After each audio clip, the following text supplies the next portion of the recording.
This is helicopter underwater evacuation training, and yeah, that's me. We're going upside down, underwater, in the hull of a training helicopter. I didn't volunteer for this. I was asked to be the training guy in one of Airrack's videos to help his friend Manuel learn to swim and conquer his fear of the water. Oh my God, big deep breath. The only problem is, water's my biggest fear too. For Airrack's video, there are 3 events we need to accomplish. Level 1, a 60-second tread in the open ocean. Jump in, I'm gonna give you the PFD. When you get used to the water, I'm gonna take it away from you. You're gonna tread 60 seconds, we're gonna go home. Yeah, go Jump home. in the water. Go home after. Get in the water. Okay. Now when you're in the deep, cold ocean, lots of people will lose control of their mind, and this causes them to panic. This is cold. Get used to it. The body numbs after a few seconds. So What the Why would I? After I got Manuel to calm down a bit, it was time to pull the flotation device away and let him tread on his own. Okay? Yes. 3, 2, 1. 60 seconds. Control your breathing. Control your breathing.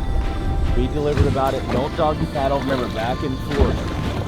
You're doing good. Now, I'm pretty dang good at treading. Even though I'm a sinker, all you have to do is move as slow as you can just to keep your head out of the water, preserve energy, and control your breathing. Control your breathing. Also, I forgot to mention that he can't swim, but 30 seconds in and he's looking great, so I wanted to push him to 2 minutes. Try to push him to 2 minutes. I know you can do it, okay? We're at 30 seconds already halfway there. I want you to push it to 2 minutes. 1:59, 2 minutes. Go, baby! This goes to show that whatever your fear is, if you face it head on, it's probably not as bad as you think. But we still have 2 levels to go, and at this point, I'm rooting for Manuel and giving him confidence to keep moving forward.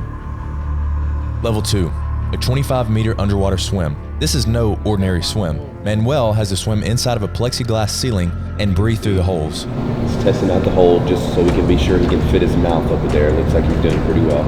If you're not used to being in the water, this can be pretty tough for lots of people. So we took some time to show Manuel how to swim underwater and how to further control his breathing. We have a scuba safety there just in case anything goes wrong, so please don't try this at home. You just gotta stay calm. Let's do it, baby. Let's do it, baby. Stay calm the entire time. I'm gonna count you down. Are you ready? Yeah. 3, 2, 1, go.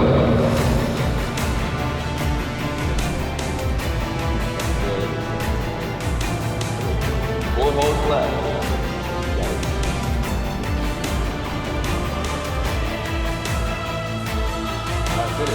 Finish.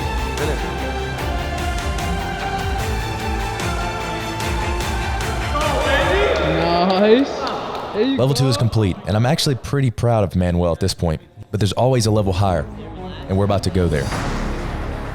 We flew to Louisiana to the FMTC Offshore Safety Training Facility. This course trains oil riggers and wind turbine operators how to safely evacuate a downed helicopter.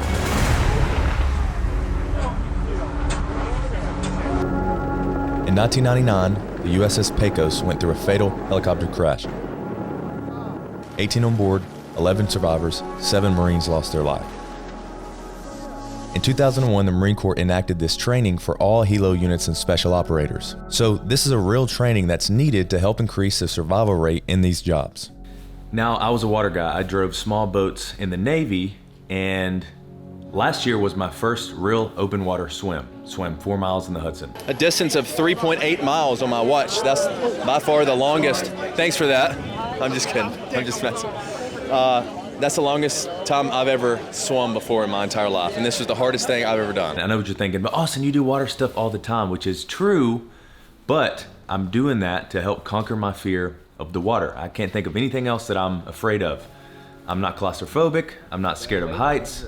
The water and being restrained in the water freaks me out. When I first went into the Navy, I fell out of dive training. I panicked in the pool, and ever since then, it's kind of just lingered over me. So I try to do these things in the water to prove to myself that I'm not letting the fear control me. So today I'm going through this training to further push myself in the water and try to adapt to that fear of being restrained underwater, upside down. Level 3, let's do this. You're restrained, so that's a new thing. It can cause a lot of panic. It can. But just like I said, move slowly, confidently, be deliberate. We checked in and went through about 5 hours of classroom instruction. See, my lats are just so big, it's hard for me to reach.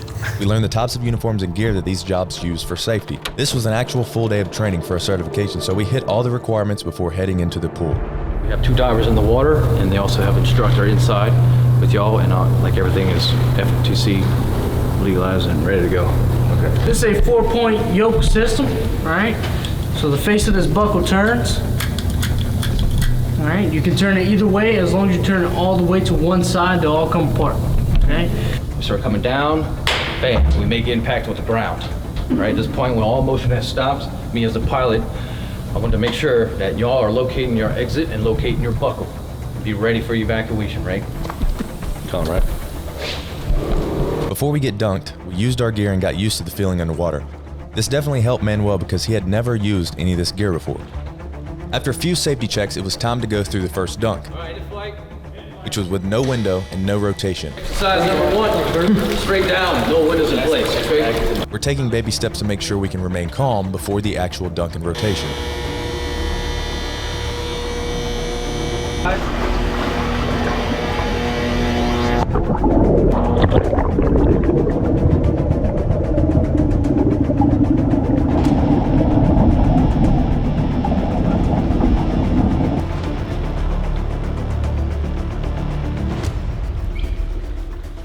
First time I felt good, but I think Manuel was halfway panicking because he used the instructor as a boost to kick off of, which is understandable for someone who can't swim. Next, it was time for the final dunk and rotation. Pleasure. I think the anxiety of the last 6 hours was building up and I was just ready to get it over with.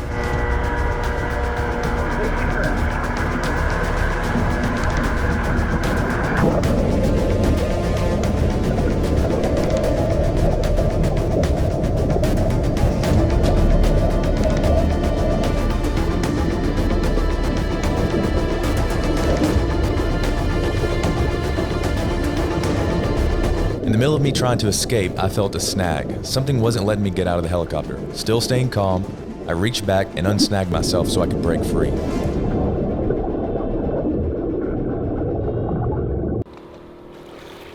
And it was over. Honestly, like I mentioned before, if you face your fears head on, they're probably not as bad as they seem. Take this out of my pocket because this hung on the seatbelt. I probably should have thought about that. Manuel felt great too. We did a sun. Don't get too excited. You did this to prove to yourself that you could conquer your fear. Yep. Are you finally proud of me? Bring it in, buddy. Finally give you that All I hug. wanted this entire time was a hug from I'll you. give you a kiss off camera. All right, that's this guy's weird again. So if you have a fear, try not to let it pin you down for long. Get back up and face it head on. Thanks for watching this experience and consider subscribing to the channel. It would be so cool to hit 1 million subscribers this year. See you on the next video.